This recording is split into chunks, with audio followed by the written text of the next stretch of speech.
एक उम्मीद सुनहरे ख्वाबों की जो आपने देख रखे हैं अपने बच्चों के लिए, सुनहरे कल की सूरत में। उस सुनहरे कल के लिए हम संवारते हैं आपके बच्चों का मुस्तकबिल। यूनिक ग्रुप ऑफ इंस्टीट्यूशन गुज़िश्ता 33 वर्षों से दिखा रहा है रास्तों को मंजिल, उम्मीद को रोशनी, इल्म से अमल की रवायत, बच्चों के रोशन मुस्तकबिल का जामिन।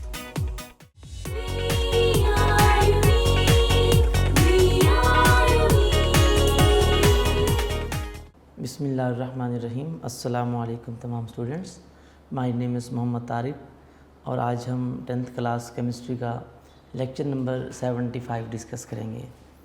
स्टूडेंट्स, आपको पता है कि हम चैप्टर नंबर 14 डिस्कस कर रहे थे, तो उसमें हमने लास्ट टाइम स्ट्रेटोस्फेयर का पोर्शन डिस्कस किया था, ट्रोपोस्फेयर भी डिस्कस किया था और साथ ही स्ट्रेटोस्फेयर का पोर्शन डिस्कस किया था। तो सब बच्चों के पास टेक्स्ट बुक का पेज नंबर 121 होना चाहिए, ठीक है। तो स्टूडेंट्स, इसमें टेस्ट योर सेल्फ है। ये टेस्ट योर सेल्फ हम बाद में डिस्कस करेंगे, पहले आज हम टॉपिक डिस्कस कर लेते हैं।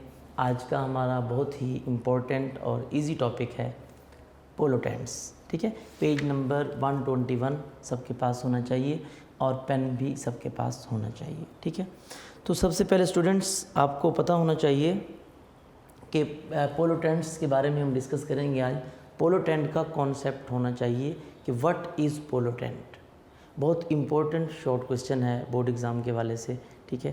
तो इसको हम डिस्कस करते हैं कि व्हाट इज़ पोलोटेंट। बच्चे, इस तरह नाम से जाहिर है जो पोलोटेंट होता है एक्चुअली ये वेस्ट मटेरियल होता है। पहले मैं इसकी डेफिनेशन लिखता हूँ, फिर हम इसको डिस्कस करते हैं कि ये क्या है। हाँ जी, ये एक्चुअली बेटा जो पोलोटेंट होता है ये वेस्ट मटेरियल होता है। इसकी डेफिनेशन है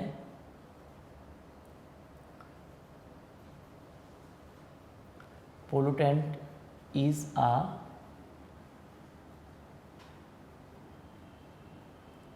waste material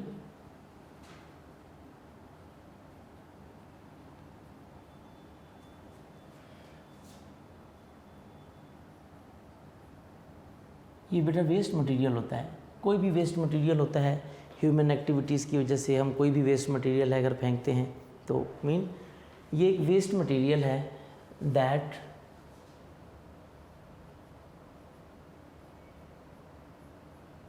pollutes air, water and soil। ये बेटा इसकी प्रॉपर डेफिनेशन है। पोलोटेंट एक ऐसा सब्सटेंस है, एक ऐसा मटेरियल है, ठीक है, जो कि किसको पॉल्यूट करता है, यानी हमारे इन्वायरमेंट के कंपोनेंट्स को क्या करता है, पॉल्यूट करता है, ठीक है। तो वो मेजर कंपोनेंट्स हमारे कौन कौन से हैं जिनको पॉल्यूट करता है, that is air, water and soil. तो जाहिर सी बात है बेटा, इसमें देखिए अगर वो वेस्ट मटेरियल एयर को पॉल्यूट करता है तो हम उसको नाम दे देते हैं क्या, एयर पोल्यूशन। हम कहते हैं कि जी एयर पोल्यूशन हो रही है। जैसे कि आपको पता है आजकल एयर पोल्यूशन बहुत ज़्यादा हो चुकी है, ठीक है। नंबर 2 हम बात करेंगे वाटर की। अगर वो वेस्ट मटेरियल वाटर में हम ऐड करेंगे या वाटर में वो चला जाता है तो वाटर हमारा पॉल्यूट हो जाएगा, जिसको हम नाम देते हैं वाटर पोल्यूशन, ठीक है। इसी तरह नेक्स्ट सोइल, यानी लैंड, जहाँ पर हम रहते हैं, जहाँ पर हम आबाद हैं, हम ज़िंदगी गुजारते हैं। यानी अगर हम कोई चीज़, कोई कचरा वगैरह, कोई वेस्ट मटेरियल हम अगर लैंड के ऊपर फेंक देंगे, ओपन ग्राउंड में फेंक देंगे तो भी पोल्यूशन होगी, तो सोइल ख़राब हो गई, तो उसको बोलते हैं आमतौर पर लैंड पोल्यूशन, यानी सोइल की पोल्यूशन हो जाएगी। या लैंड पोल्यूशन उसको आमतौर पर बोलते हैं, लैंड पोल्यूशन। यानी देखें ये टाइप्स आ जाती हैं फिर आगे पोल्यूशन की, यानी ये किस्म की, इस किस्म की पोल्यूशन होगी, ठीक है। अच्छा, तो ये जो हम वेस्ट मटेरियल जिसकी हम बात कर रहे हैं कि ये एयर, वाटर एंड सोइल को क्या करता है, पॉल्यूट कर देता है, इसको हम क्या कहते हैं, पोल्यूटेंट। ठीक है, तो उसके बाद इसके कुछ फैक्टर्स हैं दैट डिटरमिन द सेवेरिटी, जो कि इसके कुछ फैक्टर्स हैं। There are 3 factors which determine the severity of pollutant.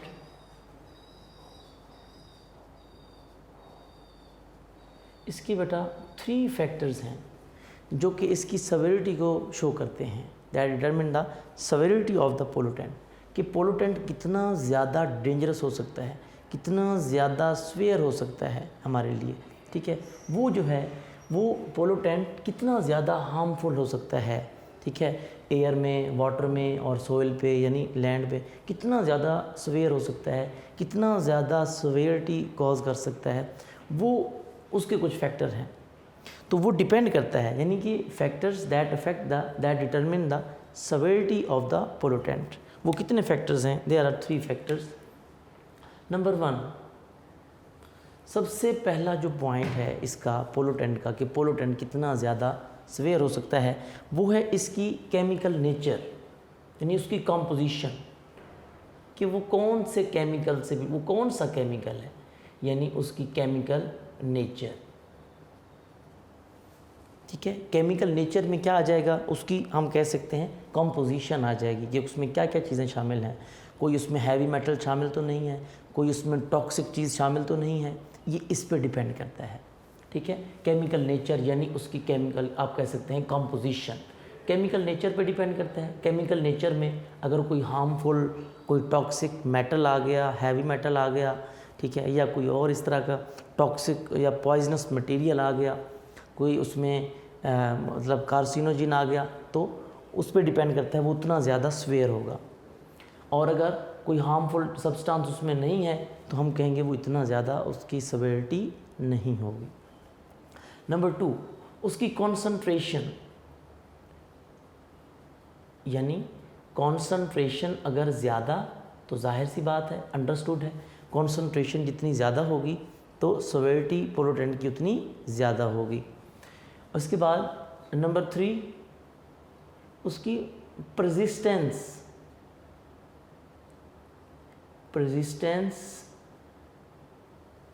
हाँ जी, परसिस्टेंस ये एक नई टर्म है आप लोगों के लिए। बेटा परसिस्टेंस का मीनिंग यहाँ पर ये होगा कि वो सब्सटेंस कितनी देर तक उसमें रहता है, यानी एयर है तो एयर में कितनी देर तक वो सर्वाइव करता है, इसका मीनिंग इस तरह आप ले लें। परसिस्टेंस का मतलब होता है वो सब्सटेंस कितनी देर तक मौजूद रहता है और क्या क्या कैसी कैसी चीज़ों को डिस्ट्रॉय करता है, ये इस पे डिपेंड करता है। यानी उसकी नेचर, उसकी कॉन्सन्ट्रेशन, केमिकल नेचर मीन उसकी कॉम्पोजिशन, कॉन्सन्ट्रेशन मीन उसकी अमाउंट, कि वो थोड़ी अमाउंट में है पोल्यूटेंट या ज़्यादा अमाउंट में होगा, अंडरस्टूड है, ज़्यादा मतलब हार्मफुल होगा हमारे लिए, और थोड़ी अमाउंट में होगा तो लेस हार्मफुल होगा। सेम उसकी परसिस्टेंस, कि वो कितनी देर तक कायम रहता है उसमें, उसका वजूद कितनी देर तक, उसकी मौजूदगी, उसकी प्रेजेंस, ठीक है, उसका टाइम पीरियड, उसका ड्यूरेशन, कितनी देर तक वो मौजूद रहता है एयर में, वाटर में या लैंड पे, और क्या क्या सेवेरिटी कॉज करता है, इन 3 चीज़ों पे डिपेंड। ज़ाहिर है अगर उसकी परसिस्टेंस ज़्यादा होगी तो सेवेरिटी ज़्यादा, कॉन्सन्ट्रेशन ज़्यादा होगी तो सेवेरिटी ज़्यादा, केमिकल नेचर यानी उसकी कॉम्पोजिशन अगर ऐसी है कि उसमें हार्मफुल टॉक्सिक मेटल है कोई, या टॉक्सिक पॉइजनस कोई कार्सिनोजिन है, तो हम कह सकते हैं कि उसकी सेवेरिटी उतना ज़्यादा। ये 3 फैक्टर्स हैं जो कि उसकी सेवेरिटी को डिटरमिन करते हैं। ठीक है, इसी तरह ये पोल्यूशन, ये पोल्यूटेंट कहाँ से आते हैं? जाहिर सी बात है ड्यू टू ह्यूमन एक्टिविटीज़। क्या होता है, मतलब जब ह्यूमन एक्टिविटीज़ की वजह से कोई भी हार्मफुल सब्सटेंसेस हैं, उसमें इंडस्ट्रियल वेस्ट है, इंडस्ट्रीज़ हैं, तो इंडस्ट्रीज़ वाले अपना वेस्ट जो है वो क्या कर देते हैं, ओपन ग्राउंड पे फेंक देते हैं या वाटर में फेंक देते हैं। ठीक है, या इंडस्ट्रीज़, फैक्ट्रीज़ हैं, आपको पता है वहाँ उनके जो एग्जॉस्ट होते हैं, उनकी जो चिमनीज़ होती हैं, उसमें से जो हार्मफुल टॉक्सिक गैसेस निकल रही होती हैं वो एयर में मिक्स हो रही होती हैं। Mean these all are human activities. ये सारी की सारी ह्यूमन एक्टिविटीज़ की वजह से क्या हो रही है, पोल्यूशन हो रही है। ह्यूमन एक्टिविटीज़ की वजह से क्या हो रहा है कि जो वेस्ट मटेरियल होता है हम क्या करते हैं, डायरेक्टली डिस्चार्ज कर देते हैं, किसमें, एयर में। यानी अब ये पोल्यूशन क्यों हो रही है, पोल्यूशन इसलिए हो रही है ना कि हम हार्मफुल सब्सटेंसेस को डायरेक्टली और इनडायरेक्टली डिस्चार्ज कर देते हैं, किस में, या तो एयर में या वाटर में या लैंड पे ओपन ग्राउंड पे फेंक देते हैं, तो जिससे क्या होता है, हम कहते हैं पोल्यूशन क्रिएट होती है। ठीक है, इसी के अलावा इसी के साथ ही हमारे पास एक और चीज़ है, यानी हम इस तरह भी पोल्यूटेंट को डिफ़ाइन कर सकते हैं कि पोल्यूटेंट एक ऐसा मटेरियल है, एक ऐसा सब्सटेंस है हमारे पास, ठीक है, जो कि क्या कॉज करता है, पोल्यूशन कॉज करता है। ठीक है, अच्छा, यानी pollutants are the substances which cause pollution. अब हम यहाँ पर पोल्यूटेंट को ऐसे भी डिफाइन कर सकते हैं,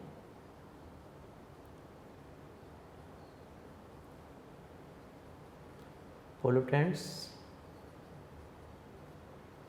are the substances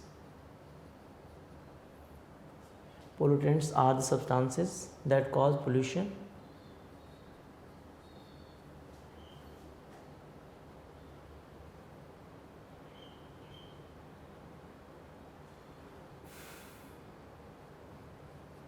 are the substances that cause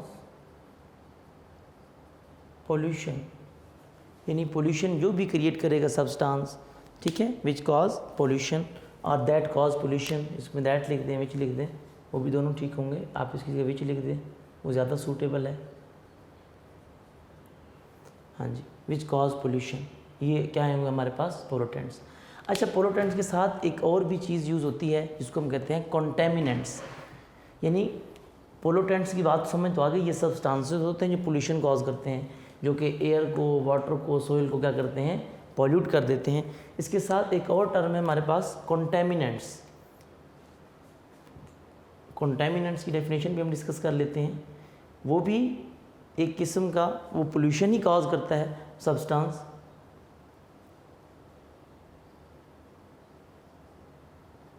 कॉन्टेमिनेंट्स, तो कॉन्टेमिनेंट्स को हम ऐसे डिफाइन करते हैं, ये भी एक किस्म के सब्सटेंसेस हैं, ठीक है, विच मेक समथिंग इम्प्योर, जो कि किसी चीज़ को इम्प्योर कर देते हैं, यानी कि उसको आप ये समझ लें उसकी क्वालिटी को ख़राब कर देते हैं, उसकी क्वालिटी उससे ख़राब हो जाती है, डिस्ट्रॉय हो जाती है, लो हो जाती है, उसको कहा जाता है कॉन्टेमिनेंट्स। यानी आम तौर पर वाटर वगैरह है, उसमें कोई बैक्टीरिया वगैरह है, ठीक है, उसमें कोई वायरस वगैरह आ गया है, ठीक है, इस तरह की चीज़ें उसमें, मतलब आप कह सकते हैं कोई प्रोटोजोआ इस तरह वो आ गया है, कोई भी किसी किस्म का भी कोई इसमें वायरस, कोई बैक्टीरिया, कोई जर्म आ गया, इस तरह की चीज़ें आ गई, तो ज़ाहिर है वाटर की वो क्वालिटी नहीं रहती, ठीक है। तो वाटर की क्वालिटी को इम्प्योर कर देना, उसकी क्वालिटी को लो कर देना, उस सब्सटेंस को क्या कहा जाता है, कॉन्टेमिनेंट्स।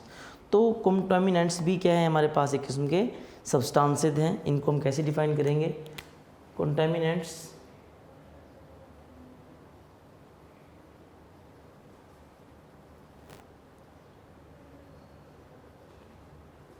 are those substances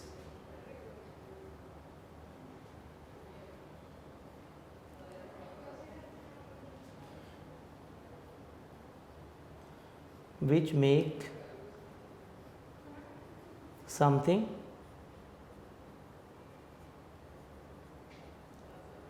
impure, जो किसी चीज़ को इम्प्योर कर दें, इम्प्योर कर देंगे किसी चीज़ को, तो हम कह देंगे जी क्या है कि वो कॉन्टेमिनेंट्स हैं। जैसे मैंने आपको एग्जांपल दी है, कोई भी माइक्रो ऑर्गेनिज्म आ जाता है, पता नहीं चलता, कोई डस्ट पार्टिकल्स वाटर में ऐड हो जाते हैं, ठीक है, तो हम उसको कहते हैं कि जी डस्ट पार्टिकल्स में चले गए। कोई ऐसी चीज़ें कोई हो जो कि सम टाइम आप देखते हैं कि वाटर में कोई कचरा वगैरह आ रहा होता है, ठीक है, तो उसमें आप कह सकते हैं कि उसमें क्वालिटी उसकी क्या हो जाती है, ख़राब हो जाती है, तो वो चीज़ इम्प्योर।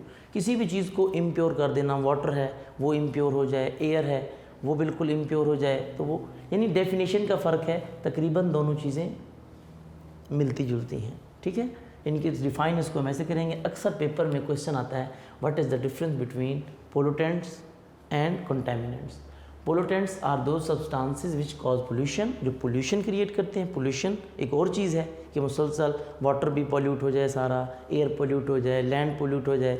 लेकिन कंटामिनेंट्स जो हैं ये ज़्यादा प्रोमिनेंट नहीं होते, पता नहीं चलता, लेकिन क्योंकि ये डायरेक्ट क्या कर देते हैं, उसको चीज़ की क्वालिटी को ख़राब कर देते हैं, उसको इम्प्योर बना देते हैं।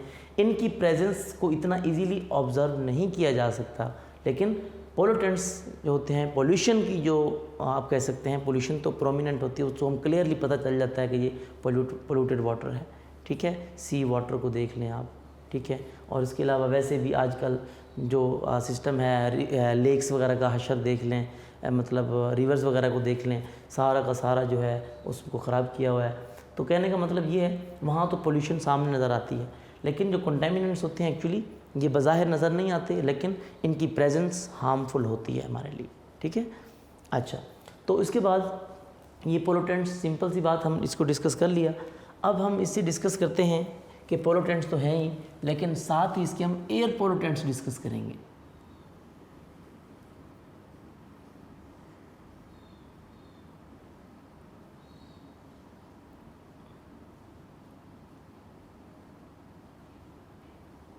Air pollutants,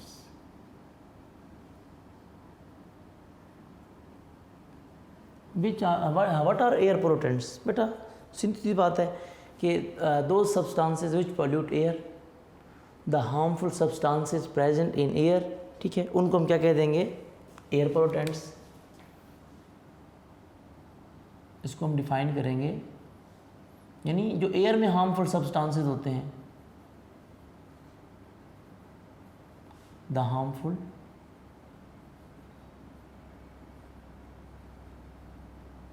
substances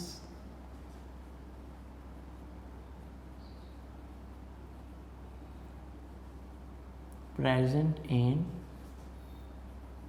air are called air pollutants.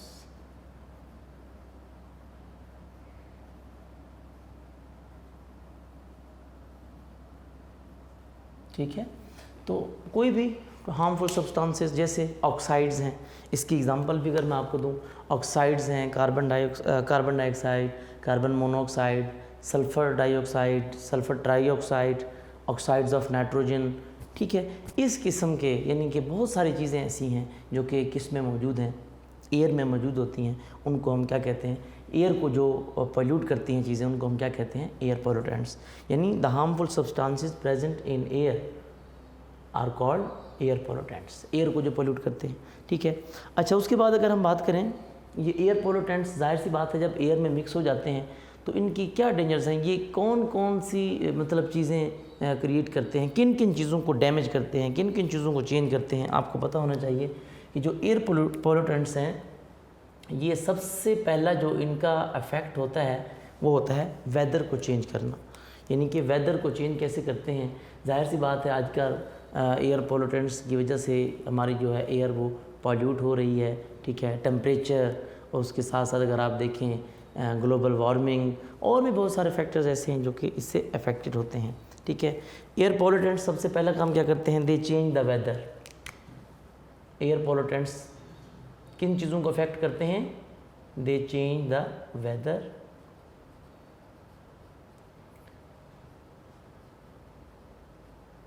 बहुत ज़्यादा गर्मी, आपको पता है समर सीज़न बहुत ज़्यादा, और इसके अलावा मतलब ग्लोबल वार्मिंग भी, मतलब बहुत सारे ऐसे फैक्टर हैं जिससे क्या होता है हमारा जो वेदर है वो चेंज हो जाता है, ठीक है। अच्छा, उसमें प्रॉब्लम्स आते हैं, मसाइल आते हैं हमें। अच्छा, उसके बाद चेंज द वेदर, वेदर के बाद जाहिर सी बात है ये टॉक्सिक पोल्यूटेंट्स होते हैं एयर में, ये ह्यूमन हेल्थ को भी डैमेज करते हैं। मतलब ऑक्साइड्स होते हैं सल्फ़र के, नाइट्रोजन के, जाहिर सी बात है हम एयर में सांस लेते हैं तो अगर वो टॉक्सिक हार्मफुल सब्सटेंसेस हम अगर इनहेल कर लें या हमारे अंदर चले जाएं तो जाहिर सी बात है ह्यूमन हेल्थ भी क्या होती है, उससे अफेक्टेड होते हैं। यानी they badly affect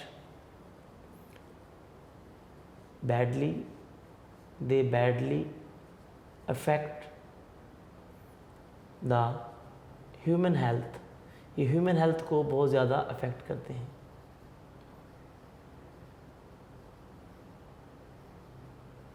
they badly affect the human health, ठीक है। एस्थमेटिक पेशेंट जो होते हैं उनके लिए प्रॉब्लम क्रिएट करते हैं, और उसके बाद एलर्जी वगैरह, एलर्जिक इन्फेक्शन का बायस बनते हैं, ठीक है, ये उनसे डैमेज होते हैं। अच्छा, उसके बाद और क्या करते हैं, प्लांट्स को भी डैमेज करते हैं, प्लांट्स को भी डैमेज करते हैं, बिल्डिंग्स को भी डैमेज करते हैं। They damage the plants, damage the plants and buildings, they damage और डिस्ट्रॉय द बिल्डिंग्स। कैसे बेटा, ये जो ऑक्साइड्स होते हैं या एयर पोल्यूटेंट्स होते हैं, आपको पता होना चाहिए ये वो क्या होता है, मतलब क्या करते हैं, उसके साथ मिलकर रेन वाटर के साथ मिलकर एसिड रेन बनाते हैं। एसिड रेन बनाते हैं तो एसिड रेन प्लांट्स को भी डैमेज करती है और बिल्डिंग्स को भी डैमेज करती है।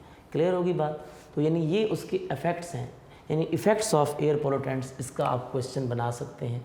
दीज आर इफ़ेक्ट्स ऑफ या bad effects of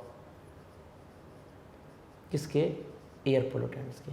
weather change करते हैं, ह्यूमन हेल्थ को डैमेज करते हैं, प्लांट्स और बिल्डिंग्स को भी डैमेज करते हैं। उसके बाद अगर हम बात करें इसकी टाइप्स की, there are 2 types. Air pollutants की 2 टाइप्स होती हैं, टाइप्स ऑफ पोल्यूटेंट्स हम डिस्कस करते हैं ज़रा, बहुत ही आसान है। Types of pollutants. अब टाइप्स ऑफ पोल्यूटेंट्स 2 टाइप्स हैं इसकी major, there are 2 major types. उसमें से एक है हमारे पास primary pollutants, number 1 primary pollutants, number 2 हमारे पास होते हैं सेकेंडरी पोल्यूटेंट्स। ये प्राइमरी पोल्यूटेंट्स, नंबर 2 हमारे पास होते हैं जी सेकेंडरी पोल्यूटेंट्स। Secondary pollutants. अच्छा, इसमें देखिए प्राइमरी नाम से जाहिर है जो स्टार्टिंग होते हैं, यानी प्राइमरी पोल्यूटेंट्स वो होते हैं एक्चुअली जो कि ऐसा वेस्ट, वो वेस्ट प्रोडक्ट होते हैं जो कि कंबस्चन ऑफ फॉसिल फ्यूल से प्रोड्यूस होते हैं। यानी आप कह सकते हैं इसको, यहाँ पर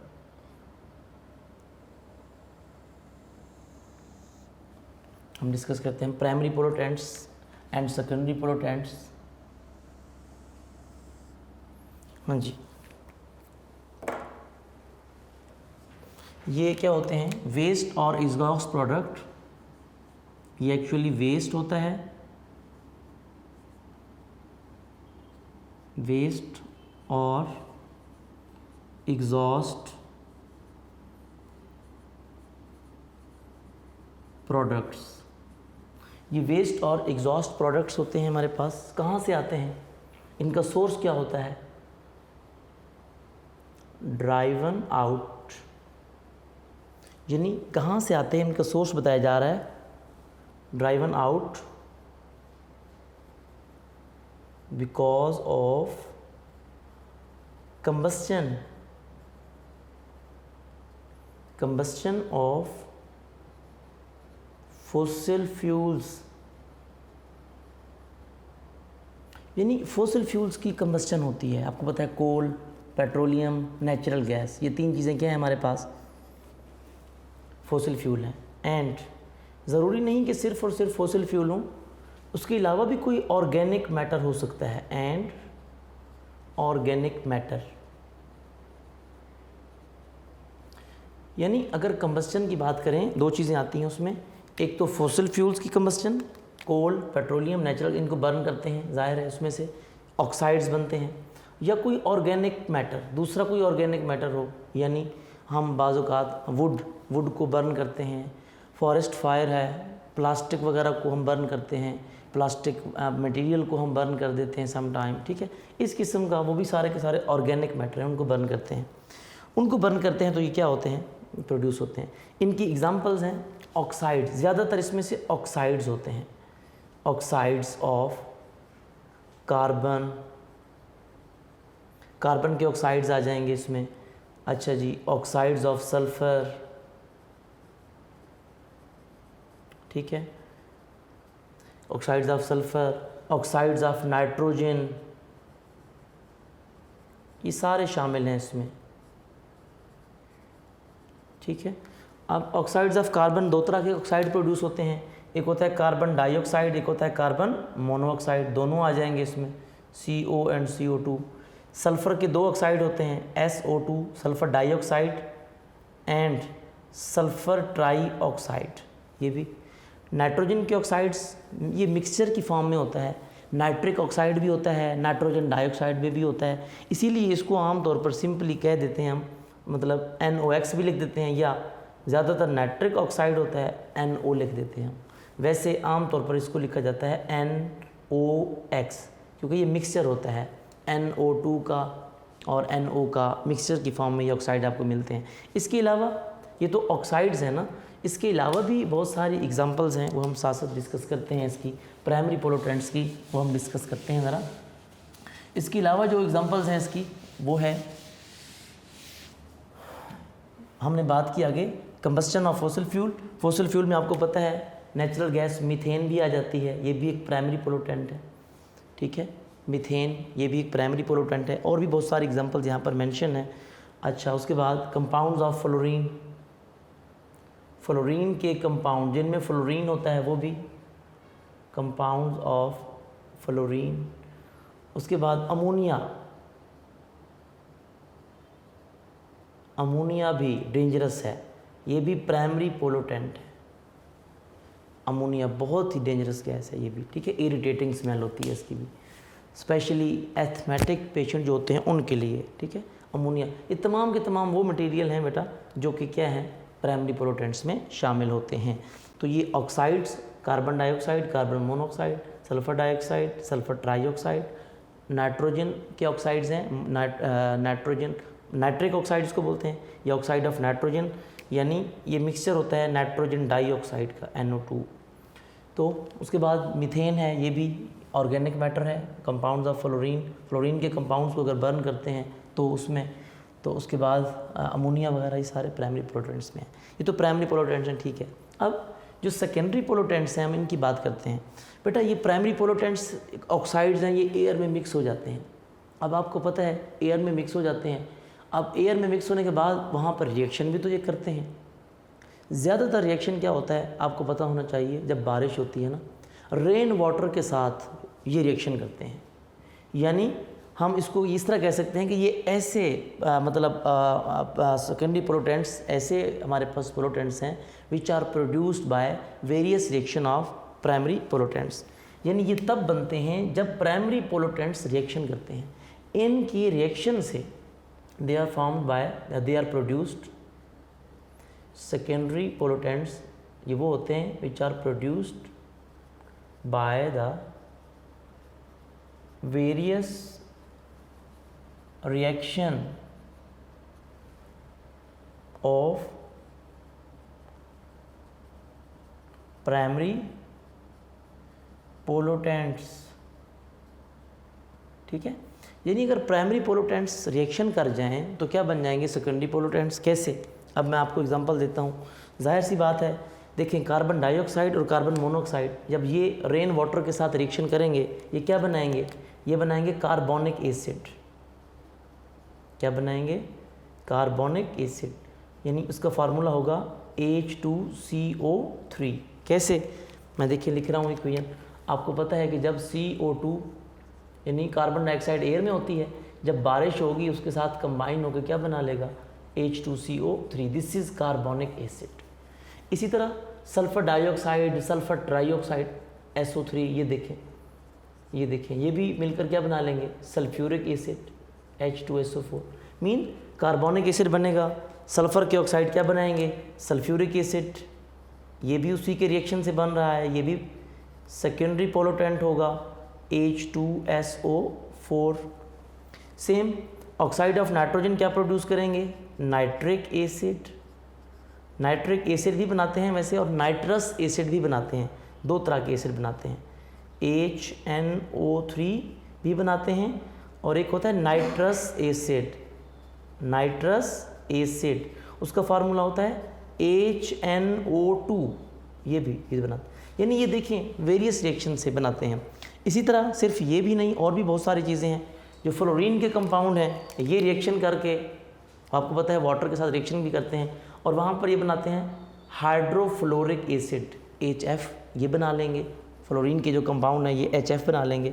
और इसके अलावा और भी जाहिर सी बात है ऑक्साइड होते हैं, सनलाइट पड़ रही होती है, कुछ वहाँ पर ओजोन भी बन रही होती है। ओजोन बेटा, ओजोन गैस एक पोलोटेंट है। ओजोन गैस क्योंकि ये इरिटेटिंग गैस होती है, इसकी इरिटेटिंग स्मेल होती है, ठीक है। गैस देखा जाए ओजोन तो वो डेंजरस है। हाँ अलबत्ता ओजोन लेयर वो एक और चीज़ है कि यही गैस वहाँ पर इकट्ठी है, ठीक है, वो हमें डैमेज नहीं करती लेकिन अल्ट्रा वायलेट रेडिएशन के लिए बेनिफिशियल है। लेकिन ओजोन गैस अगर हमारे आसपास आ जाए वो इसकी इरिटेटिंग स्मेल होती है और ये पोलोटेंट है और डेंजरस है, इसीलिए ये ओजोन यहाँ पर लिखा हुआ है। ये ओजोन लेयर नहीं है, ये ओजोन गैस है ये भी। उसके अलावा एक और कंपाउंड है पर ऑक्सी एसिटाइल नाइट्रेट, उसको आप नाम दे देते हैं PAN, पैन, ठीक है। ये पर ऑक्सी एसिटाइल नाइट्रेट ये भी एक सेकेंडरी पोलोटेंट है जो एयर में वेरियस रिएक्शन से प्रोड्यूस होता है, ठीक है। तो ये तमाम की तमाम चीज़ें यानी हमने ये देखा प्राइमरी पोलोटेंट्स क्या हैं, ये जो कंबस्चन से या बर्निंग के प्रोसेस से प्रोड्यूस होते हैं, एग्जॉस्ट प्रोडक्ट्स हैं, जो वेस्ट मटेरियल होता है, स्मोक वगैरह इस तरह की चीज़ें, इंडस्ट्रीज़ का स्मोक, चिमनीज़ का स्मोक, ETC सारी की सारी चीज़ें, क्योंकि ये कैसे प्रोड्यूस होते हैं, कंबस्चन से। फॉसिल फ्यूल, कोल, पेट्रोलियम, नेचुरल गैस, उनको आज को आपको पता है आजकल हम यूज़ करते हैं, हम घर में भी यूज़ करते हैं ये चीज़ें। जो वेस्ट मटेरियल होता है, स्मोक होता है, वो सारे के सारे क्या होते हैं, ऑक्साइड ऑफ कार्बन होते हैं, सल्फ़र होते हैं और नाइट्रोजन मिक्स होते हैं। उसके बाद कुछ कंपाउंड और भी हैं हाइड्रोकार्बन, जैसा कि मीथेन गैस है, फ्लोरीन के कंपाउंड्स हैं। फ्लोरीन की क्वांटिटी अगर आपको बताऊं मैं तो टेफ्लॉन वगैरह कुछ मटेरियल ऐसे हैं, रबड़ प्लास्टिक के मटेरियल में भी यूज़ होती है इसकी क्वांटिटी। क्लोरीन भी, फ्लोरीन भी, ये सारी चीज़ें यूज़ होती हैं वहाँ। अमोनिया भी। तो अब जो इनके प्राइमरी पोलोटेंट्स के रिएक्शन हो जाएं, उनसे जो प्रोडक्ट बनता है वो सेकेंडरी पोलोटेंट है। सेकेंडरी मीन वो सेकेंड नंबर पे जो प्राइमरी से बनता है। वेरियस रिएक्शन ऑफ प्राइमरी पोलोटेंट्स, वो कार्बोनिक एसिड बनता है, सल्फ्यूरिक एसिड, नाइट्रिक एसिड और नाइट्रस एसिड, और फ्लोरीन के कंपाउंड मिलकर हाइड्रोफ्लोरिक एसिड, और इसी तरह ओजोन और पर ऑक्सी एसिटाइल नाइट्रेट ETC। ये तमाम वो चीज़ें थी बेसिक्स जो कि प्रोड्यूस हो जाती हैं तो और एयर में मिक्स हो जाती हैं, जो कि हमारे लिए पोल्यूशन क्रिएट करती हैं, पोल्यूशन का बायस बनती हैं। तो कितनी पोलोटेंट्स की टाइप्स हुई? 2। Number 1 primary pollutants and number 2 secondary pollutants. तो ये हमने आज जो है वो सारी चीज़ें डिस्कस की हैं कि मतलब पोलोटेंट्स क्या है, पोलोटेंट्स की सेवेरिटी के फैक्टर्स हमने डिस्कस किए, कॉन्टामिनेंट्स हमने डिस्कस किए, कॉन्टामिनेंट्स और पोलोटेंट में क्या डिफरेंस है, एयर पोलोटेंट्स क्या होते हैं वो डिस्कस किया, एयर पोलोटेंट्स कैसे, उनके इफ़ेक्ट्स क्या हैं, कैसे चीज़ों को डैमेज करते हैं, किन किन चीज़ों को डैमेज करते हैं, और टाइप्स ऑफ पोलोटेंट्स पढ़ी प्राइमरी और सेकेंडरी, और ये उनकी एग्जांपल्स भी मैंने साथ आपको डिस्कस की। तो टेस्ट योरसेल्फ इंशाल्लाह हम कल डिस्कस करेंगे। आपने इसको अच्छी तरह तैयार करना है, मैंने थोड़ा सा पढ़ाया है ताकि आप इसको अच्छी तरह याद कर सकें, और अपना बहुत सारा ख्याल रखिएगा। अल्लाह हाफिज़।